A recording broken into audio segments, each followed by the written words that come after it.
I would like to welcome everybody to the 5,567th meeting of the Rotary Club of Chicago. Rotary One is now in session. And as always, we start our meetings with the thought of the day, and it is my pleasure today to pass the floor over to our member, Mark Borsos. Mark, the floor is yours. Hi, everybody. So I was thinking the other day about the difference between hearing something and listening to something. If you look it up in the dictionary, the word hear means to perceive or become aware of something by the ear. Listen, though, is a little bit more interesting. It's to pay attention to a sound, to hear something with thoughtful attention, or to be alert so that you can catch an unexpected sound. And there is a difference. The word listening implies attention to things, attention to details, a willingness to really pick things out rather than just having the sound bounce off your eardrum. And I'm reminded of a time when my daughter had just started preschool, and everybody who had a birthday party invited everybody from the class. So it was a good way to get to know people. She had been in school for a few weeks, made a few friends, but we didn't know the parents, we didn't know the kids. And we had a invitation sitting on our refrigerator for a few weeks for Hannah's birthday party.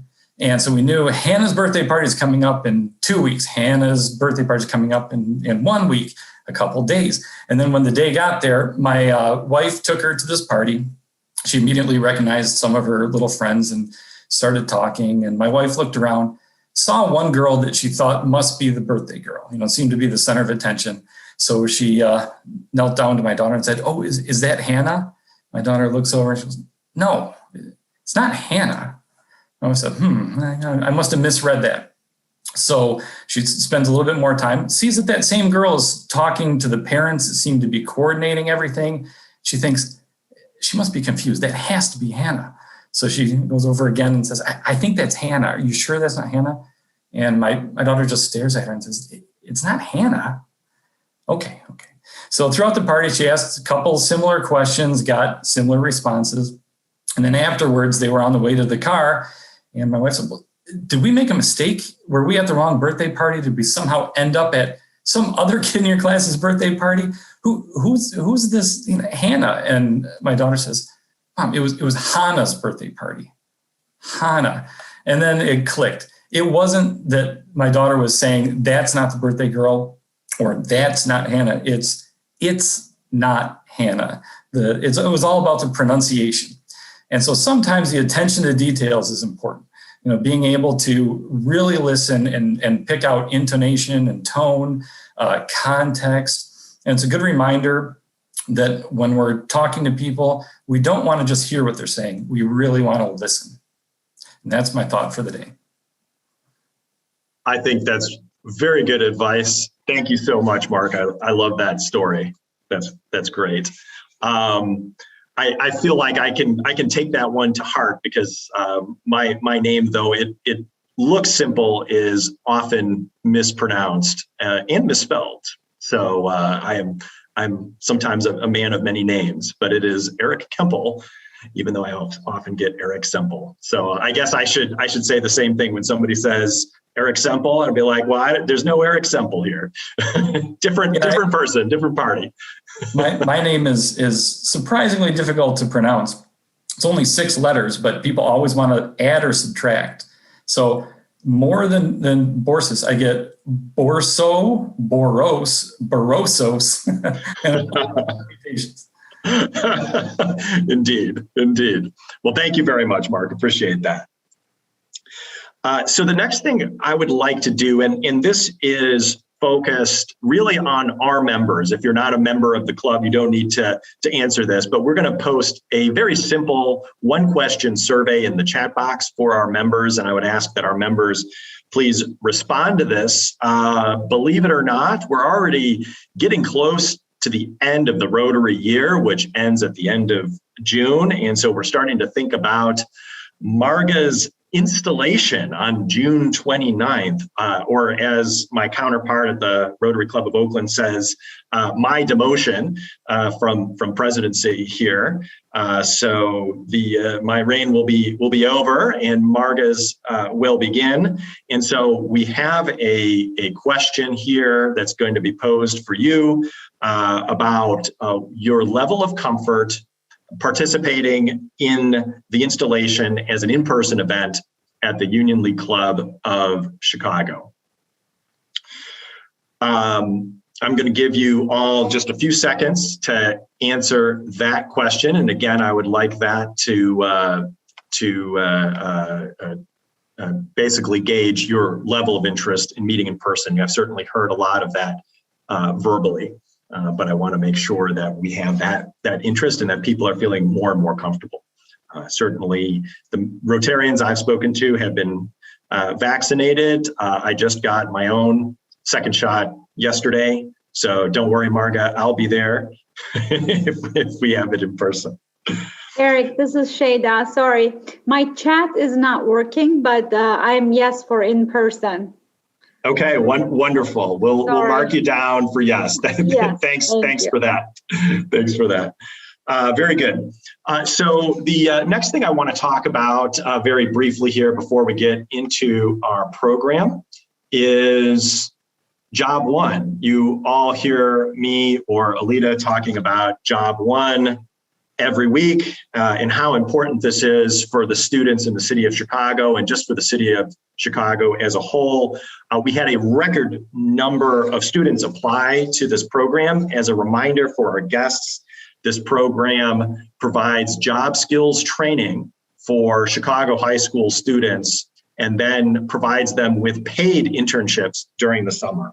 And so because of our record number of students that have applied and they're going through the training, we need jobs, folks. We need jobs. It's not a lot of money, minimum of 20 hours a week over 8 weeks at minimum wage comes out to about $2,400 for the summer.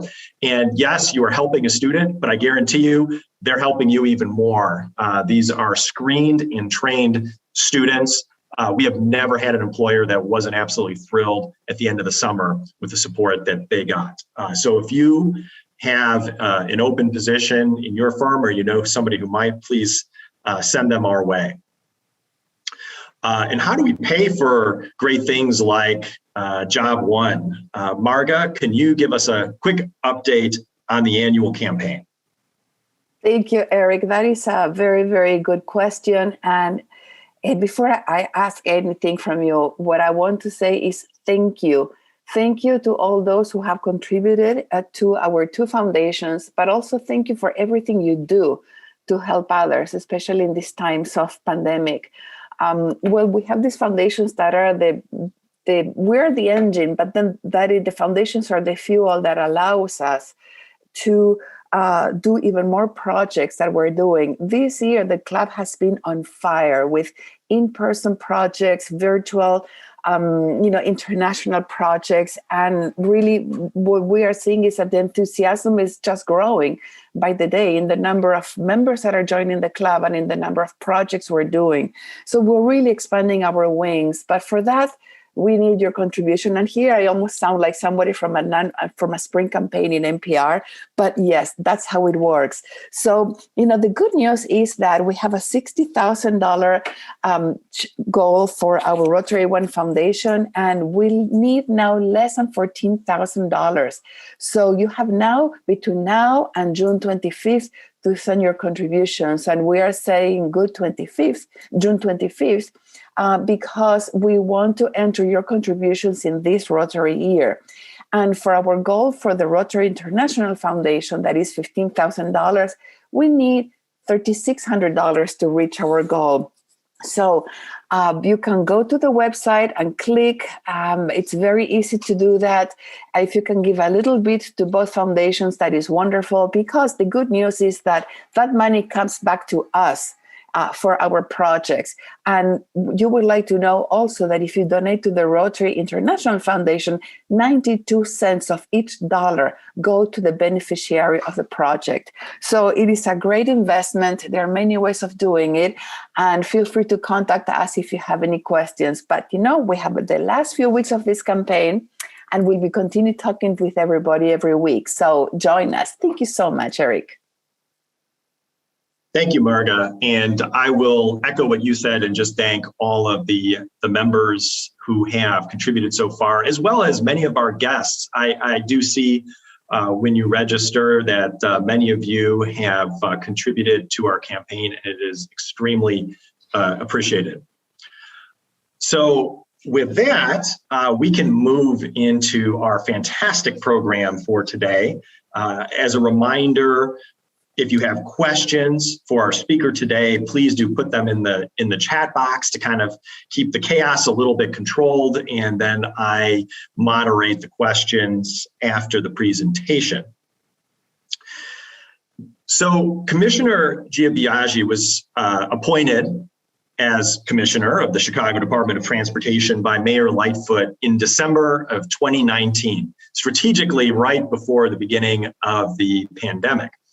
Now, the mayor, who of course spoke to us here in this very forum last week, and so we heard directly from her what her focus is. So this is no surprise, but she's charged the commissioner with focusing on equity and lowering the economic and environmental burden of transportation on residents and communities, especially for people in poverty and people with disabilities.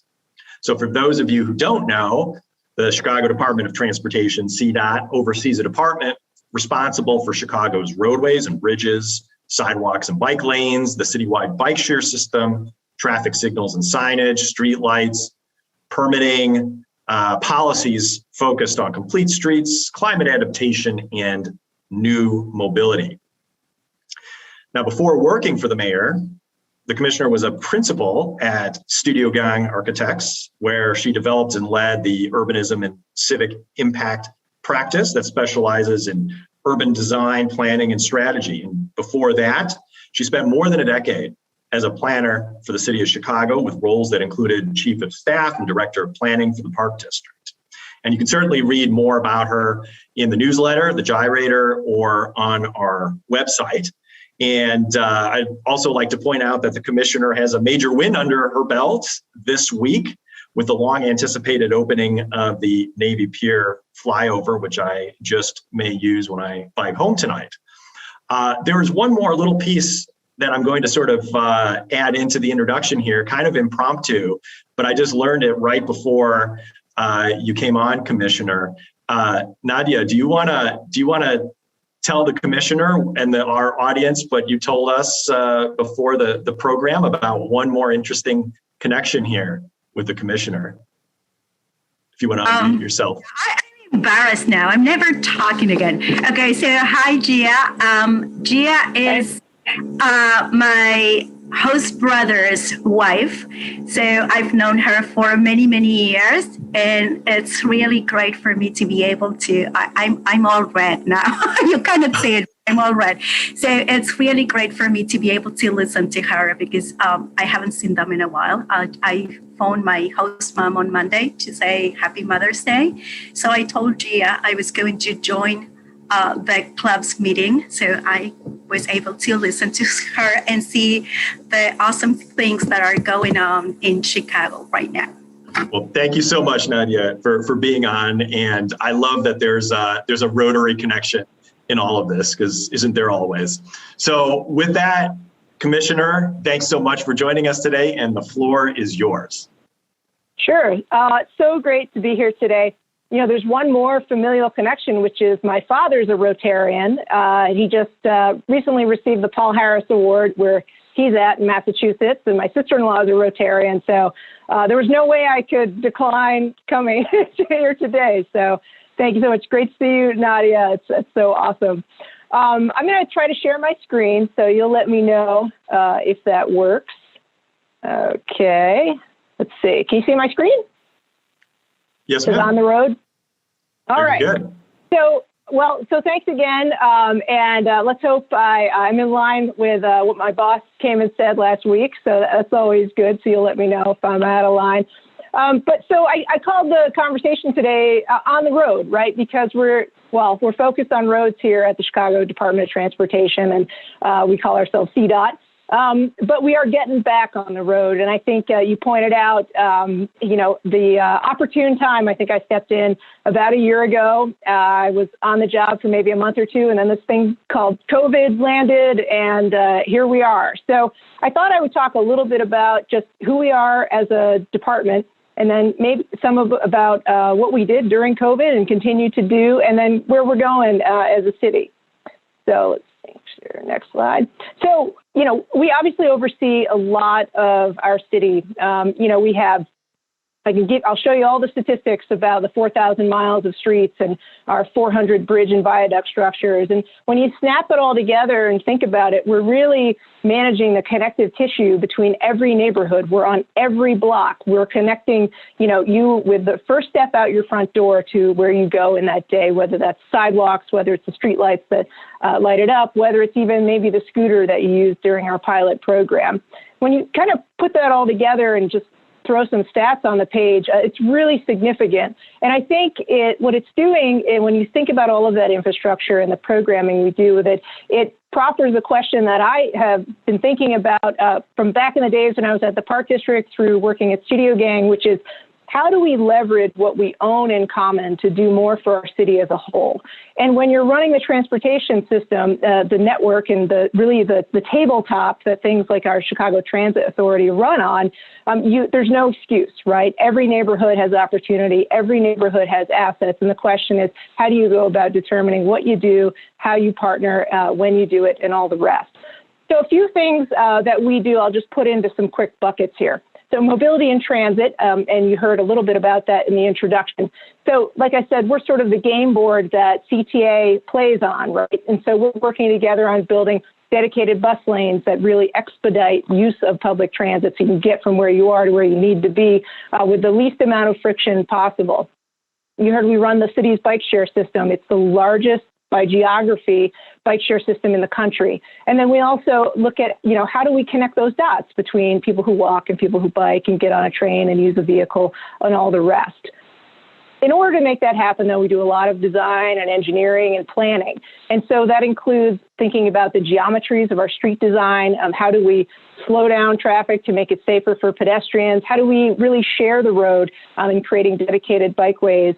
These kinds of physical improvements that change the way people can use their neighborhoods, and really thinking about, you've probably heard the conversation about 15-minute cities or Barcelona blocks, and how do we think about where we're clustering and using our assets in a way that help people have a great sort of neighborhood network, and then how do we connect those networks or those nodes as a larger network for the city.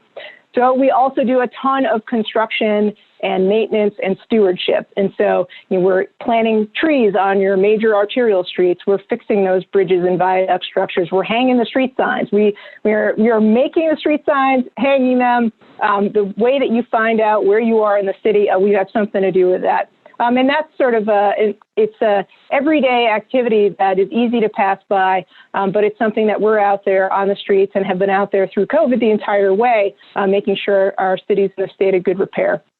Then the last big bucket is about activation and that overall management. So I think you heard in the introduction that we oversee things like permits, using that public way. And when I say public way, that's the street, that's the sidewalk, that's everything sort of, doorknob to doorknob on a street. We have something to do with allowing things to happen. And I think it gets to that question and what we experienced during COVID in terms of how can we put your streets, your sidewalks, the things that you need to do in a socially distanced way or in an everyday way in service of those needs. So the last piece, and you mentioned the mayor and her direction on equity that I wanted to touch on was, this is our city. This is two maps of the same city from 1970 to 2017. And if you've watched any of the conversations about our city's initiative around Invest South and West, then you've seen these maps. In 1970, on the left, and you can see the income distribution. In dark orange is very high income, and dark blue is very low income. You look at that dramatic shift between 1970 and the present day, the spatialization of poverty, the concentrations of wealth. This is the map that the mayor has charged us to change. That a map like this is the construct of the choices that we're making every day, whether you're a department head, whether you're a business deciding to locate, but particularly the city has a role to play in determining the future of so many of our residents. And so part of my charge is to say, well, how do we move the needle on that map, right? Big adaptive challenge, right? It's not a math problem. It's not simple, but how do we start to move that needle in a direction to really bring folks up and have a more equitable distribution of resources so we can all build wealth. We can all end the generational poverty we're experiencing. So that's the charge. And so I step into the role, and then there's this, which if you've seen this photo, this is downtown Chicago, March of last year. And we had coyotes running the streets because COVID comes on the scene. We're all trying to figure it out. People are staying home. They're socially distanced. Traffic levels are down. People are trying to figure out what's going on, and coyotes are running amok. But it's a reminder, right? For me, it just starts to feel so far away, but it wasn't so long ago. And that sort of set up this context for some of the initiatives we were able to undertake during this period. Now, since that time in March with coyotes roaming the streets. It was only one, I think. I don't think there were like packs of them. But we saw a couple of things happen, right, in terms of traffic volume and transit ridership. So in blue, you've got traffic volume. So that's vehicles on the road. And you see there's a big drop initially, but the volume starts to tick up. We saw extremely high speeds, people going 110% of normal speeds. We saw fatalities that were tracking well above pre-COVID levels, in part, even though you had fewer people on the street, but people are speeding because there isn't congestion. There aren't these sort of indicators to slow down. And you can see we're at about 90% of where we were previously. Transit, you see that precipitous drop.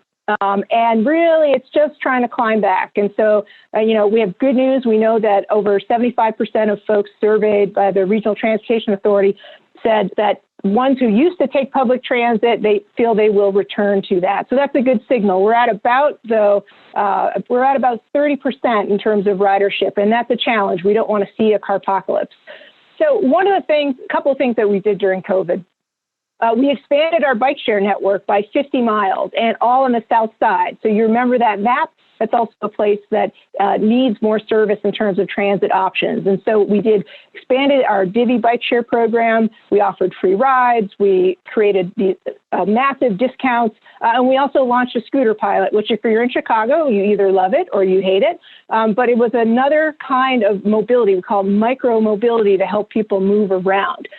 Another really key thing we did was shared streets. And so this enabled neighbors to raise their hand and say, you know what, we would like to have a little more room to move, a little less vehicle traffic. And we created this program that really was built on listening first. A lot of cities rolled out, we're closing down streets. We're going to roll out bike lanes and all kinds of things. And that's great. But we'd prefer not to do things by fiat. So instead we said, what are you experiencing during COVID? What would you like to see happen? Let's get organized. And so we had 12 miles of shared streets. And the map on the left is really interesting because this is from our surveys where people told us what they wanted, what they're experiencing. It wasn't a monolith. You had a lot of demand for shared streets in red, but you also had folks who said, you know what, I just need to drive to work. Or, you know what, I need more recreation, or speeding is our top issue, not closing the street. The other big experiment was our cafe streets, which was transforming those streets into outdoor dining. And that's a program that was very successful and a lifeline, not only for the restaurants themselves, but the whole supply chains, right, that are connected to this, the people who are making deliveries, the servers, all the folks who are, providing the food in addition to the restaurants themselves. So that was a role that we could play, and we're looking to make that a permanent program into the future. Okay, a couple of key initiatives that are going on right now. We love the sound of Open Chicago, right? So you probably heard the mayor announce that maybe it was 2 weeks ago now, or a week and a half, at Navy Pier. We turned the Ferris wheel on, and we're moving back toward opening, always following the COVID indicators, along with the Chicago Department of Public Health doing that analysis for us. But one aspect of Open Chicago, which was about also opening up indoor dining restrictions, open and really encouraging people to come back to the office in a safe way. But one of the programs we're doing is Open Streets, which we build on those experiments that I just told you about with shared streets. And then we're actually trying to expand and fund and create more places for what we call public life. So we have two big programs. One is called Chicago Al Fresco, where we partnered with the Choose Chicago organization, right, our big tourist arm, where we have $2.5 million that we're using together to create more dining anchored but public spaces. So not just the tables and chairs and the dining, but also a public space, places to hang out, to gather, to be out on the streets or in different kinds of street-like spaces, alleys, and what have you. So we're going to be announcing, I think, 25 winners of grants through that program. We'll be announcing those in about the next week to 10 days. The other piece of that is we have a Plaza Streets program now where we've received $4 million from Community Development Block Grant funds to create just more pure plazas out of those curb lanes and streets. Again, a way for communities to define what happens in their neighborhood, make it more vibrant, and really kind of add to that enhancement of quality of life in neighborhoods. Okay. Second big initiative, Chicago Works. I could talk all day about this one, and this is about investing in infrastructure. And investing in infrastructure is how we get to a bigger recovery for all Chicagoans. So this is our capital improvement program that's built on really an assessment that we've done where we have almost $4.5 billion in infrastructure needs. So that's fixing the streets, fixing the curbs, that's ADA ramps, that's, new bikeways, all these things that we need to have. We're just for our critical and high priority need, we need another $4.5 billion to get there. So last August and through the fall, instead of holding our breath, hoping, and we didn't know, who would be operating at the federal level and whether there'd be funding coming, the mayor led the way and launched a $3.7 billion plan to fix our roads, our bridges, and all of these assets. And I think the headline in the middle, "It's about time," is exactly the notion. We haven't seen local funds toward this kind of capital improvement projects in decades. So what's in this capital improvement plan? And the lion's share my department is responsible with carrying out. So we have about $1.5 billion in hand to carry out over this year and next year on projects. It's needs-based, data-driven, equity-focused, and it's everything from those roads, but it also includes some facilities, the parts of, public facilities that, the HVAC systems, the roofs and tuck pointing, that piece too. But most of it is transportation infrastructure. And the idea here is that we want to be future-proof. So one of the things that I wanted to share with you is just how decisions get made. I think that, it feels often with government where we got this lockbox and we got a bunch of money and we're going to go spend it and you'll see what happens later.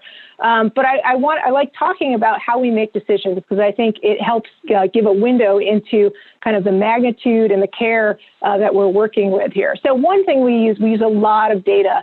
And these are shots from what we call our pavement condition index. So we literally drive every single street in the city of Chicago every 3 years with a camera. We assess it, and then we're able to classify the condition of those 4,000 miles of streets. We just did it this past summer, and so we use that data to make decisions. Okay, let's do the worst first. Let's see how there are connections here. That's a big way, process in terms of how we make decisions around investing in repairing streets, putting in streetscapes. The second big bucket, important piece of how we make decisions, or the second leg of the stool really, is policy and coordination. This is a map of our program called Vision Zero. This is the west side of Chicago. Vision Zero is an international effort to reduce and eliminate traffic fatalities from traffic crashes and eliminating serious injuries in cities and all across the world. And our Vision Zero planning here means working with communities to do a couple of things. One, we share the data. So in red, you can see, and this is in Austin and West Garfield Park, where traffic fatalities had taken place when they were doing the planning work here. Then you can see where we've observed dangerous driving. Those are those blue dots. And then the white dots are where residents are saying, but this is our everyday experience. This is a priority location. So when we're investing in those pedestrian safety improvements, that's better signals. We call them bump outs, where we're narrowing the aperture for cars that make it a shorter distance across the street. All those safety improvements, they come at this confluence of both the data and then what we're observing and then what we're hearing from folks with that everyday lived experience. Then the third leg of that stool in decision making is around equitable distribution, I know you heard about from the mayor. So we have developed, in partnership with the Center for Neighborhood Technology, a new way of assessing how we're doing in terms of the geographic distribution of our projects, but also it enables us to put weights on our project types to make sure we're making the investments in the same areas that you saw on those first maps. They're the same areas in red on this map you see here. But what we're doing is we're tuning it for the kinds of policy work that we do around mobility and then getting at economic hardship, right? That notion of how do we end generational poverty. So what you're seeing in this map is two things combined. Mobility hardship. What that means is how hard is it for you to move around the city? That's commute times. A longer commute time has a lot of consequences in terms of productivity, in terms of cost, in terms of congestion. Mobility hardship includes also the percent of population with a disability. So that means we have, for the first time ever with Chicago Works, funding for sidewalks and for ADA ramps so we can make it really easy for people to get around in their neighborhoods. And then transportation as a percentage cost of income. So in our region, if you take housing and transportation together, that's almost 40% of household income that's already off the table, paying for that. Of that, transportation cost is about 16%. And so that's the cost usually of a car and insurance and gas and all of that. So this helps us target our investments to create new mobility options in parts of the city that need it the most. Combine that with economic hardship, which is about poverty rates, it's about crowded housing, it's about education levels, then we can really zone in on parts of the city where we need to make the most difference. And we will judge ourselves by this map and how we move the needle on this map and how it relates to the larger one I presented earlier. I want to add in blue, you can see some overlay, and that's Invest South and West. And that is the mayor's initiative to make economic development a high priority in 10 community areas that include 12 commercial corridors across the city. We are doing, for example, a streetscape, and that's that doorknob to doorknob refresh of the streets. And it's got trees and benches and all the trappings that make for a great, lively, prosperous street. We're doing that in all of the corridors as part of Invest South and West. Okay, and we didn't just plan it, right? So this was announced in December. City Council passed it. Oh my gosh, we're going to have money. It's amazing. And we got a shovel in the ground 2 weeks ago, right? The projects have started. And I know it's annoying. If you move around the city, you're going to see, roads torn up and people out working. But that's what we want to do. We want to have shovels in the ground. We want to have people in jobs. We want to get the program going. Okay, last piece, strategic plan for transportation. So while we were focused on still doing our jobs during COVID, where we've got about 1,300 people that work at CDOT. We had about 900 to 1,000 that couldn't work from home, right? We're in the streets, we're fixing potholes, we're putting those shovels in the ground. We only had a small component that could actually work remotely. But what we did during that period was engage our whole organization and outside advocacy groups in where are we going as a transportation system? How do we think strategically? And so for the first time, maybe ever, certainly in the last 20 years, I've not found another strategic plan for CDOT. We will have a strategic plan. You're getting a sneak preview, but we will be announcing it shortly. And this is the roadmap toward that future, right? I talked about the experiments in COVID. I talked about some of the things that we're doing to pull those ideas into a new reality, the investments that we're making. What is the frame? What's the scaffolding you put that on? It's a strategic plan. And so the work that we did, and we'll be releasing the plan in a couple of weeks. It's the first plan of its kind in the wake of a national emergency in terms of COVID, but also a national emergency in terms of racial justice recognition and the work that we have to do. So our plan actually inherits the experience we all just had together over the last year and a half or so, and really for so many of us for the entirety of their lives. we developed this in-house, but we also let in the door our biggest critics, who are really wonderful groups in and around Chicago, and they hold our feet to the fire on equity. And we said, you know what? A strategic plan can be too much navel gazing, right? Just looking at yourself and talking to yourself. So we created a way for we help stand up, we help fund this, and that's really important when you're asking groups to give you advice. Not just a slice of pizza that should pay for their intellectual capital. We paid for the help and had our biggest critics in the room to say, well, you really need to focus on this. And equity and racial justice looks like that when it comes to transportation.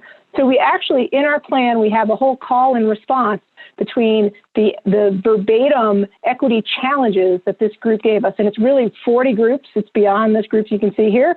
And our goals and our strategies and our benchmarks respond to it. So I'm almost running out of time, so I'm going to walk through these pretty quickly. Our strategic plan, as you see it will come, and it's meant to be very direct and simple, but 4 big pillars: access to opportunity. You heard me talk about making it safer and easier to walk, making cycling a safe, affordable option. Affordability is really key, reducing congestion. Aligning our streets with our values is getting at those equitable outcomes, improving the quality of our air and water. We have a lot to do with that in terms of whether it's material choices, whether it's reforestation, and mitigating community impacts of transit and transportation-related activities like freight, for example. We are the logistics hub, not just for our region, but for the nation as a whole.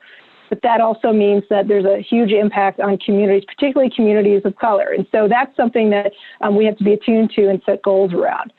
And streets free from violence. And that is meant to be an expansive understanding. We are a city that does experience a lot of violence in many neighborhoods. And so while we're primarily focused on reducing violence associated with vehicle crashes, we cannot pretend that the lived experience of folks in communities is one that includes gun violence, that includes all kinds of challenges on our streets. And so as we're doing planning, we are opening up the way that we can engage folks in a broader conversation about reducing violence and bringing the tools that we have to bear to make a difference. And then lastly, any good strategic plan, we do have to make ourselves a better place to work. We have to get it right on processes. We have to slay the bureaucracy and all of these things. And so we define those. And so you'll see coming out where we're actually going to publish. These are our strategies. These are our benchmarks. These are the partners we need help from.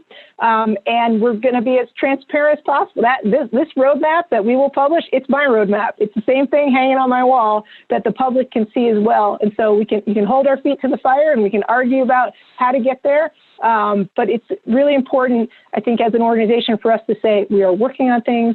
You should know what we're thinking about and that we can move forward together. And I think with that, so much of the work here, it's about that confluence, right? And those points of convergence. We have all of these threads. We're operating from policy to potholes, and we're trying to figure out both the physical implications, but also these kind of long-term adaptive challenges that we're trying to move the needle on, whether that's poverty, whether that's climate, or so many other things. So hopefully that gives you a sense of kind of the way we think, the kinds of tools that we have, what we're working on, and hopefully where we're going next. So I know I stole the title from Jack Kerouac, but thank you for getting on the road with me, and I look forward to questions.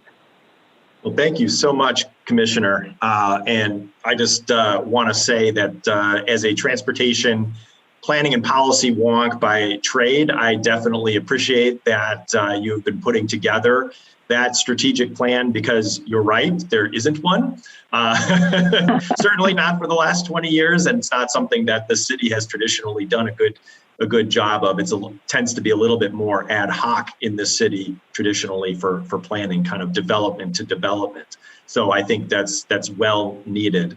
And also, there's been a couple of very positive comments in the chat box, just recognizing the Consul General from Belgium has indicated how he has noticed, the presence of crews out there and work going on and stuff happening on the streets, and very much appreciates that.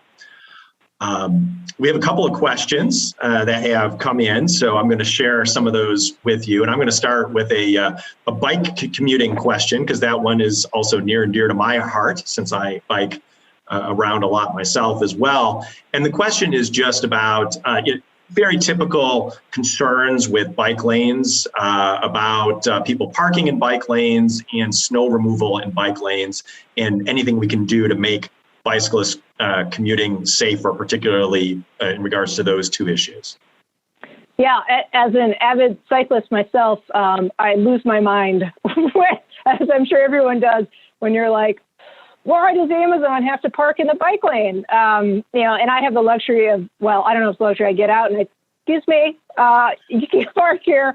It gets a range of responses, let me tell you, even though I do have a badge, but nobody cares. Anyhow, but it's something we're working on. And there are a couple things that we're interested in doing. So one, certainly really improving our bike network infrastructure. We would love to do the protected lanes everywhere. It doesn't work in all situations. It's definitely this kind of challenge where you have sort of retail environments where they do want some parking. You have other places. It's a little easier than others when there's a little more roadways. But I mean, we always want to get a protected lane in wherever we can, but we want to get a lot of lanes out there that are connecting the network. One of the things that we've, I think historically, we had our last cycling plan was in 2012, and I'm like, can't we refresh our Streets for Cycling plan? Yes, and we are. And the approach really is going to be focused on neighborhood networks. And so we have mileage, and it's great out, and I'm super happy to say, we'll hit the 100 miles of additional lane mark this year, and that's what the mayor had promised coming in, and that's good mileage.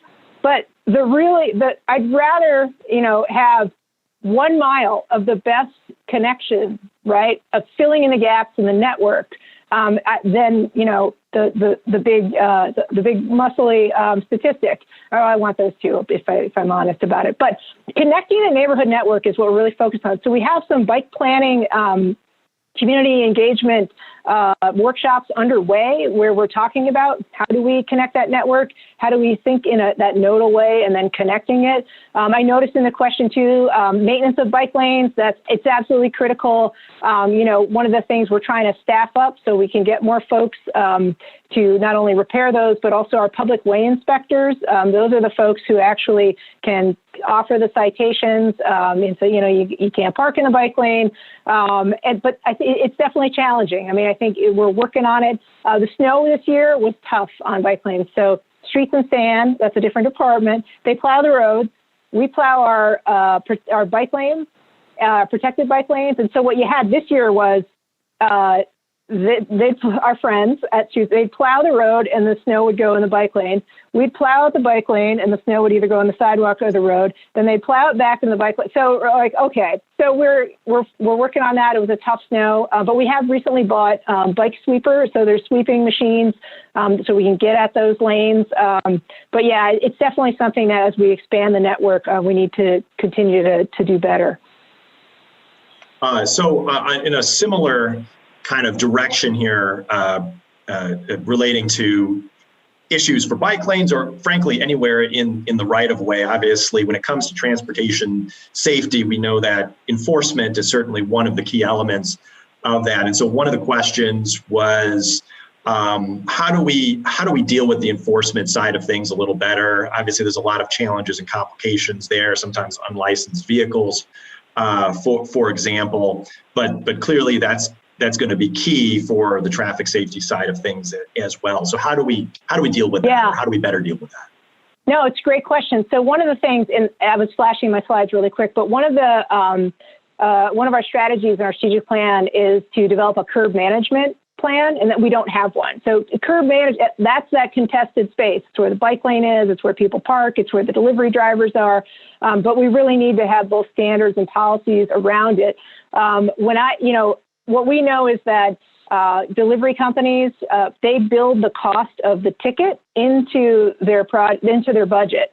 And so even if we're given a ticket to the driver that's sitting in there, it's a sunk cost for the company anyway. And so part of the challenge is how do you get upstream of that? And we started talking with folks like Amazon and others, do I have to tow your FedEx truck? And so 10,000 people are upset they're not getting their package because they'll never find their truck in the lower Wacker towing yard.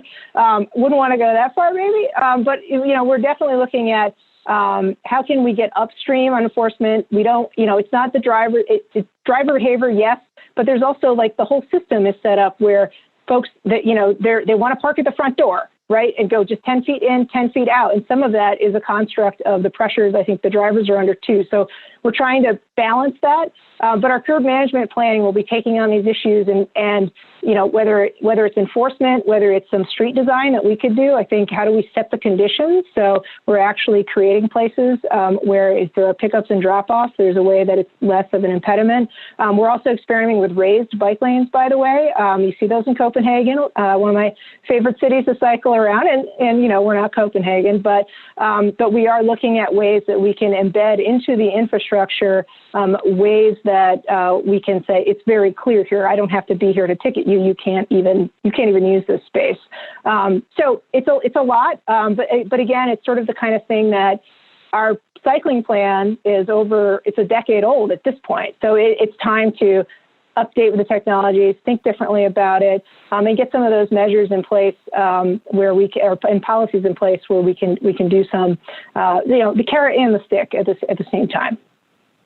Oh, thank you. That's great to know. I'm going to try to see if I can squeeze in two more questions here, real fast. The first question is from Baird Bream of Cambridge Systematics, who's joining as a guest today. He wants to know if the mobility and economic hardship index you spoke about will be applied to every project type that CDOT builds. So not just road maintenance, but also, for example, the bike ped projects. Yeah, it's actually a weighted criteria in all of the capital programs. So the Complete Streets is part of the capital program that includes your bike infrastructure, that sort of thing. So, this is our first year really trying it out. And I think what'll be interesting is, when we start a quarterly kind of look at, okay, we weighted it here, what were some of the outcomes? I mean, we also get, it's interesting, we get funding from other sources too, right, that are more prescriptive about where the funds can go, whether that's the state or something that has to be on a state road, or whether that's at the federal level or projects has come through. So the whole ball of wax of investment, we have our, $3.7 billion over the next 5 years, but that's nested inside a larger set of capital investments as well. So my point is, it's super exciting. We have this tool. We're trying it out. I think we'll see. There's probably some tweaking that we'll need to do as it goes along. But I'm really excited to extend this to just everything that we're doing. That's awesome. Thanks for sharing that. And then my final question from my favorite engineer, Bob Johnson. He wants to know any big projects, mega projects on the horizon that you can tell us about. Yeah. Well, I noticed, a couple, the North Lakeshore Drive project, obviously that's anywhere from $2 to $3 billion we've been doing planning for many years. It's actually a really significant moment in the project because we're starting to, figure out the geometries of, the lanes of travel, but it's the moment to pivot to, well, this is a civic project that will be a legacy on our lakefront. Now we need to do the park planning. We need to make sure that, the engineering, it'll fit inside this much larger context. So this is a really exciting time. It will take us many years to get through both the planning and the design and those sorts of things. So that's a giant one. The Obama Presidential Center is a mega project. Not just the center itself, but we have $174 million from the state to do transportation and mobility improvements in and around Jackson Park. So you're talking a third lane as part of South Lakeshore Drive heading south. You're talking 5 new pedestrian underpasses that enable you to go from Coney Island on the west and go all the way to the lakefront without crossing a road, major traffic signal modernization improvements. So that's another giant one. And then we've got a couple of amazing CTA we build a number of the CTA train stations. So you'll see State and Lake coming right next to Chicago Theater. It's going to be gorgeous. You look at, we're putting a shovel in the ground on the Damon Green Line station as well. That's one where there have been like 5 groundbreakings. This one's going to be the real one. Like bulldozers are actually going to come through. So anyhow, we've got a ton of things, our arterial resurfacing programs. It's just the magnitude is pretty exciting. That's fantastic. And thanks for sharing all of those with us. A lot to be excited about, I think, of what's going on and what's happening in the future. We really appreciate you spending part of your afternoon with us today, Commissioner. And as a very small token of our appreciation, we have this candle that we give to all of our speakers. And of course, being Rotary, it's from a community-based organization on the West Side. And all the proceeds from these candles support Bright Endeavors. Their mission is to empower young moms by providing transitional jobs and professional skills training. So this helps those moms, it helps their kids, and ultimately it helps the community. So we hope you enjoy your candle, and we'll get it out to you in the mail right away. Thank you so much. It was a pleasure to be here. Thank you for being interested. And then I have to, of course, say one more thing, which is with all of those Rotary connections that you previously described, we do hope that you would consider joining the first Rotary Club in the world, the club that started it all, the Rotary Club of Chicago. I think my dad's going to make me. He's probably on the line somewhere. No, I appreciate That's great. that. That's great. We'll send a note. Lovely offer. We'll send a note to Dad. All Thank you so much for joining us today. All right. Take care, everybody. All right. Bye-bye. Fantastic. So for those of you who are guests with us on the line, don't go anywhere. We have a few more exciting things before today's program is over. We like to highlight some of the great service projects that we do throughout the year. And I know that there's so many that sometimes as members, you don't necessarily know everything we're doing. And so we have what we call the Service Spotlight. And today we're going to be talking a little bit about some of our projects going on in Bolivia. And to introduce this segment, I'd like to pass the floor over to former International Service Co-Chair and, of course, President-elect Marga Hugo. Marga, the floor is yours. Thank you so much, Eric. Yes, well, I have. It is such a treat and delight to introduce to you our partner organization in the 5 grants that we have been working this year. In fact, this is going to be, we have already worked on a previous grant a few years ago. And based on that positive experience, we embarked on doing 5 grants that consist in supplying medical equipment to 5 hospitals in Bolivia. And we're working in partnership with this organization. One of the key elements of success in a global grant is having a good partner. And I cannot speak enough of Solidarity Bridge and their sister organization, Puente de Solidaridad in Bolivia. They organize and finance medical missions with U.S. surgeons that travel to Bolivia and Paraguay to work with their peers in training and exchanging knowledge. I am honored to introduce to you Patricia Vargas Rojas, who is the Executive Director of Puente de Solidaridad in Bolivia, and Jody Grau, who is the Director of surgeries in the programs of gynecology and general surgery for Solidarity Bridge. Patricia and Jody, you take over. We look forward to hearing the impact that our grants are having in Bolivia. Thank you. Muchas gracias. Buenos días a todos. Thank you very much. Good afternoon, everyone. Compartirles la alegría de lo que van a significar el impacto de los Global Grants en Bolivia. We are here to share with you some of the joy that we are experiencing through these global grants in Bolivia. Rotary Internacional, Puente de Solidaridad y Solidarity Bridge han hecho un pacto muy grande a favor de la gente más pobre de Bolivia. Solidarity Bridge, Puente de Solidaridad, and Rotary International have established a very strong pact in favor of to support the most impoverished population of Bolivia. Este año estamos con 5 Global Grants. This year we have 5 global grants. Si pueden pasar la siguiente imagen, por favor. If you can go to the following image. El primer Global Grant para el Hospital Santa Bárbara en Sucre. The first global grant will benefit the Santa Barbara Hospital located in the city of Sucre. Santa Bárbara es un hospital que atiende a la zona sur de Bolivia. This is a hospital that, a third-tier hospital that attends the needs of the entire southern region of Bolivia. Ahí vamos a apoyar con equipo para neurocirugía. We are supporting this hospital with neurosurgical equipment. Siguiente fotografía, por favor. And next slide. Vamos a apoyar también el Hospital de Niños en Santa Cruz y el Hospital San Juan de Dios, que son hospitales que apoyan la región oriental de Bolivia.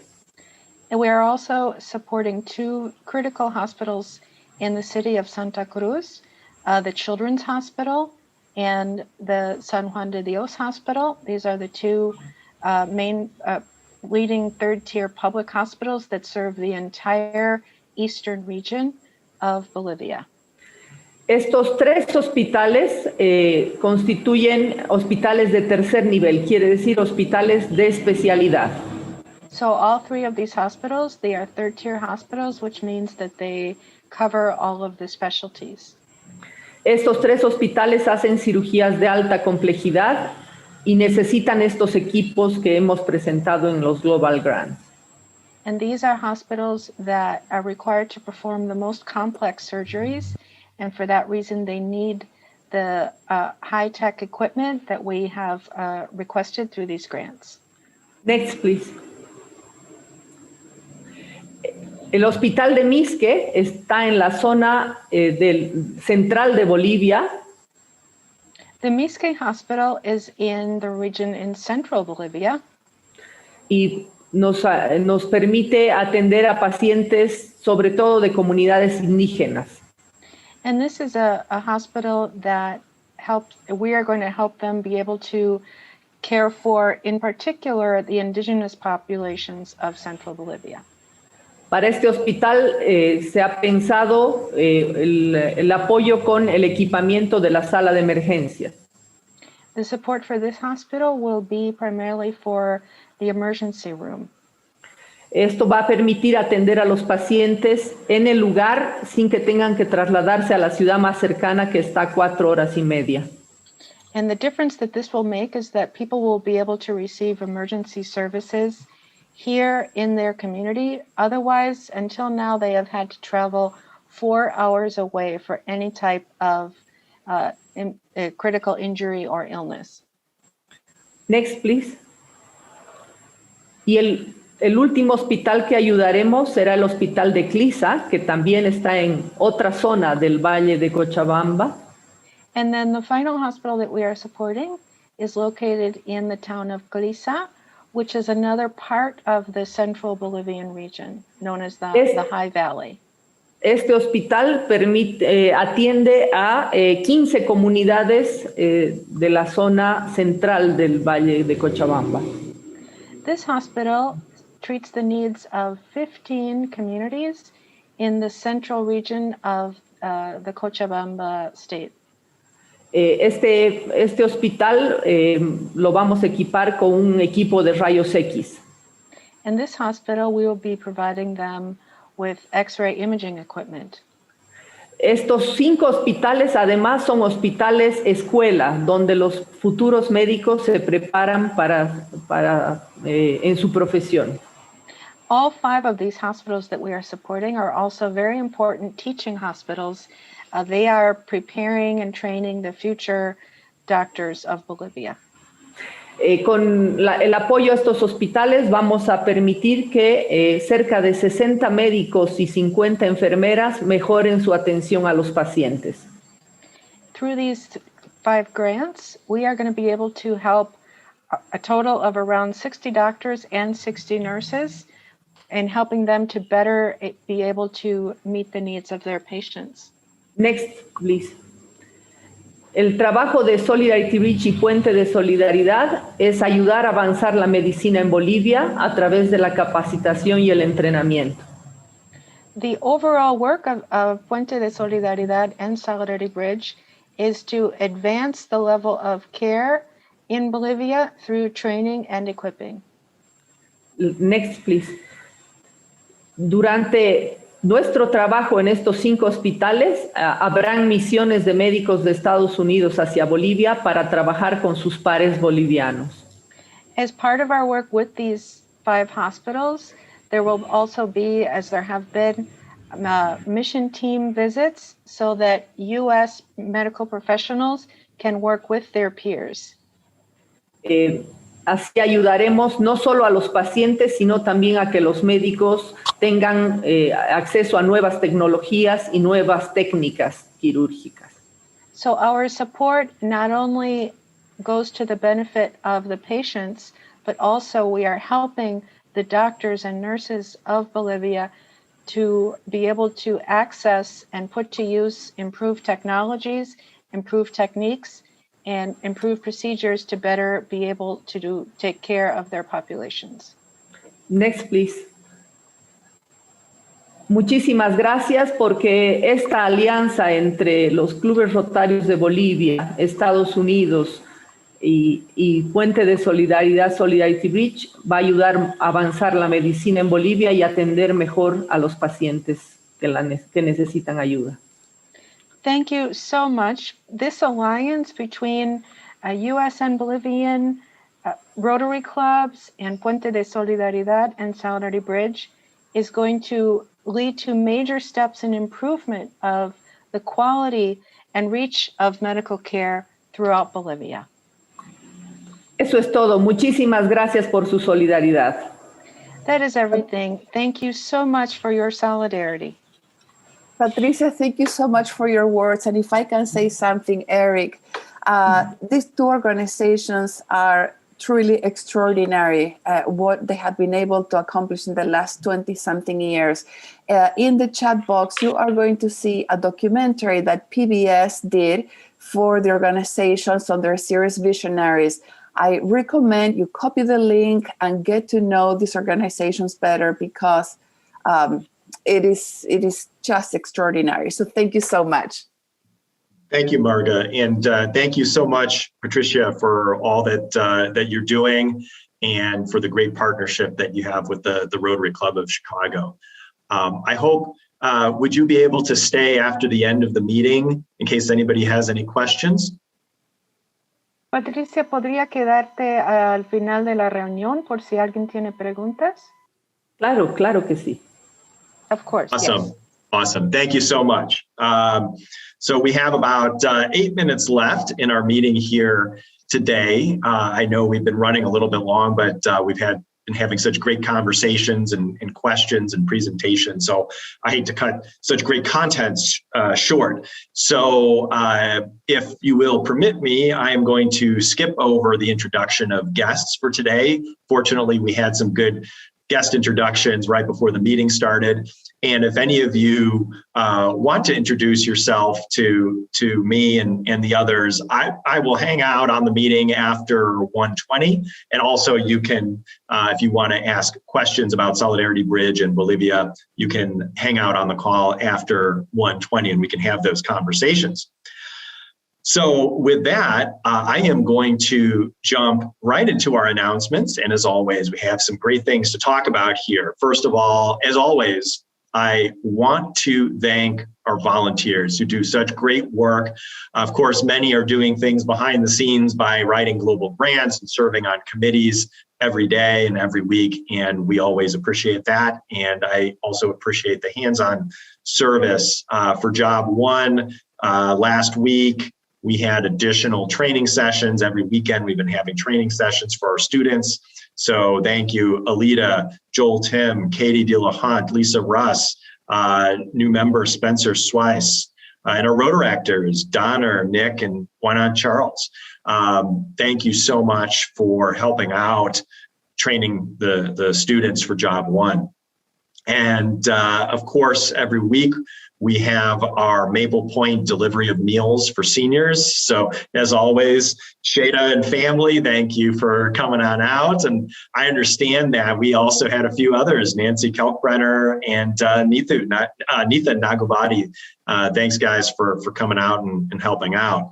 But please do know, we are pausing that program for a few weeks. It's going to come back in July. So don't show up at Maple Point Apartments. I mean, you can show up and I'm sure the seniors will be very happy, but there will be no food for you to deliver. So that will be reflected and updated in the calendar. We have a variety of other volunteer opportunities coming up though. So if you need to get your volunteerism fix, don't worry. We have our Day of Wellness and Service corresponding with the district Day of Wellness and Service. That'll be on May 23rd from 10 a.m. to 12 p.m. at Chicago Kayak. So we'll be doing a river cleanup by kayak in tandem kayaks. It should be a ton of fun. This company does this sort of thing all the time. They really support these kinds of projects. They're giving us discounts on the kayaks. They're giving us gloves and bags. If there's other things you want to bring, like fish nets or whatever, feel free to bring those along. It's on the calendar.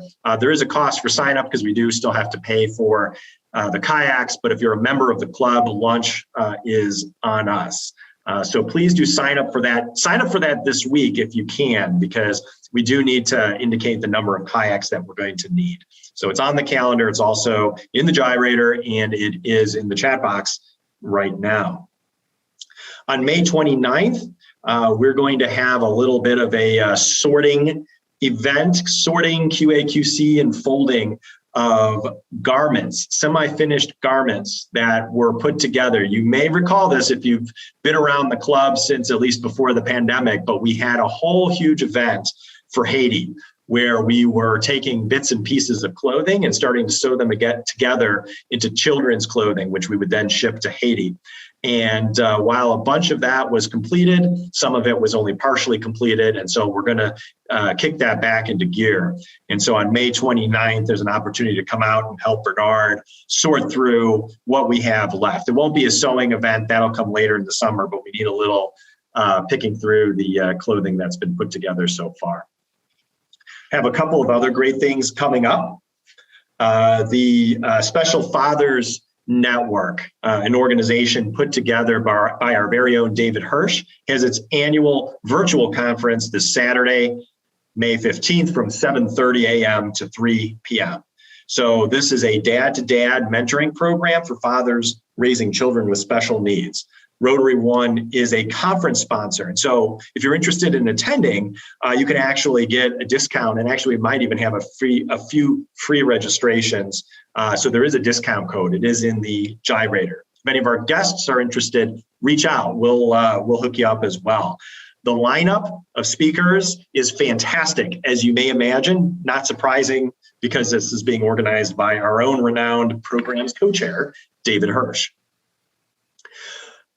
There's also some great stuff going on with our members, Matthias Amberg and Timo Rehbach, for something called the U.S., Germany, Austria Inter-Country Committee and an event coming up. Timo, do you want to give our members the quick pitch on what's going on there and what kind of event we can join up for? Yes, sir. Thank you, President Campbell. I know you limited me to 30 seconds, but I'll go to 35. Item number one, I conferred with my learned brethren on this very esteemed group, and we're going to change your name starting with a K, so that has been submitted to make your life easier.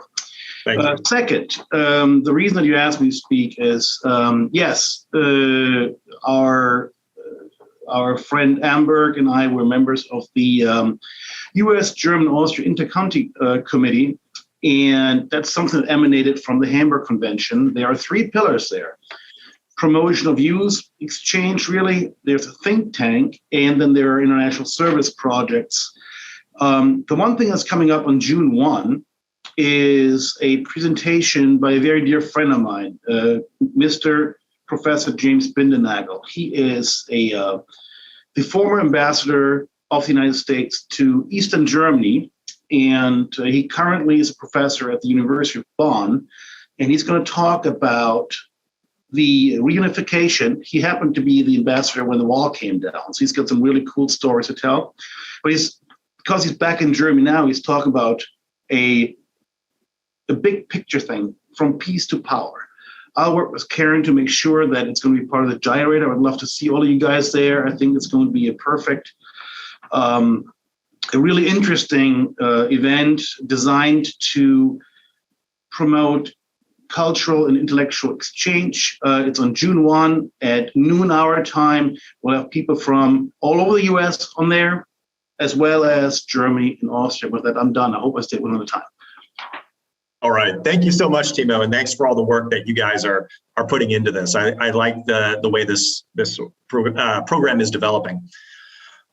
We have a couple of other great events that are coming up fast. We have our district conference on June 3rd through the 5th. Register now, get your swag bag. There is no cost to attend this conference, and it doesn't go every day of June 3rd through the 5th. So it's a portion of each of those days. It's a super easy opportunity this year to get engaged with the district conference. So I encourage you to attend. Registration for that is in the gyrator, and it's also going to be in the chat box. And then speaking of conferences and conventions, there's also the Rotary International Convention being held virtually this year from June 12th through the 16th. So you've got two great conferences to sign up for. The other thing I wanted to call your attention to, and I haven't mentioned this in a few weeks, but the Rotary Peace Fellowship. The deadline to apply for that is May 15th. That's coming up in a few days.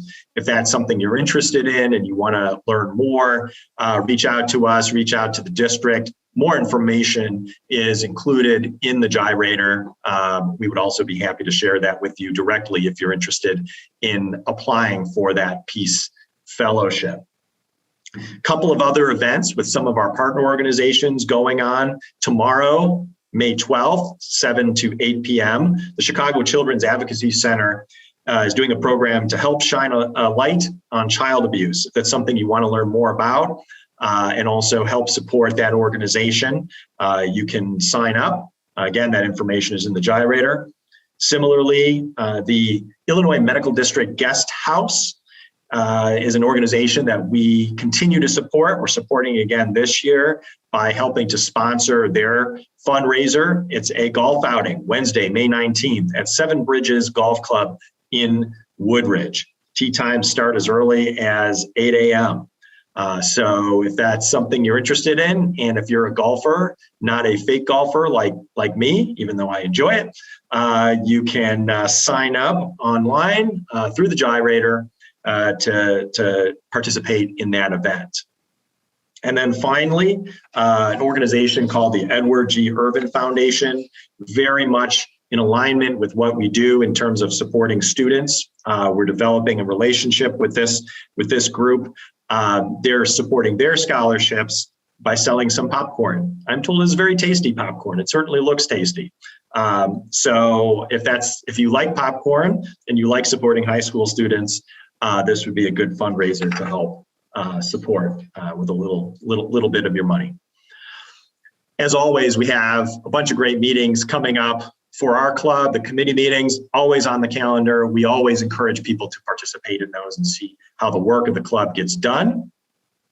We also have our club meetings coming up. Of course, there's the roundtable happening every Friday. We have good attendance at those. So if you want to come and have some fellowship with your fellow members, come on out Friday, sometime between 12 and 12:30 to the 4th floor of the Union League Club. And then on May 18th for our program, we have Maria Woltian from the Young Center for Immigrant Children's Rights. And then on May 25th, we have your senator, U.S. Senator Tammy Duckworth. And so with that, it is now time for us to recite the four-way test.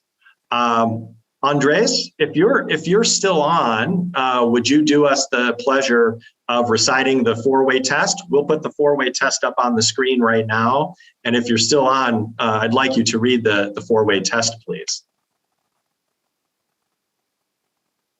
Yeah. The four-way test. Is this the truth? Is it fair to all concerned? Sorry for my poor English. You're perfect. Thank you. Keep going. Will it build goodwill and better friendships? Will it be beneficial to all concerned? Perfect. Thank you so much, Andreas. We really appreciate that. We appreciate you being with us here today and all of our guests from around the world for joining us. Again, if you want to chat a little more because we skipped introductions, or if you have any questions for Patricia for our Bolivia projects, please stick around. But otherwise, with that, meeting adjourned.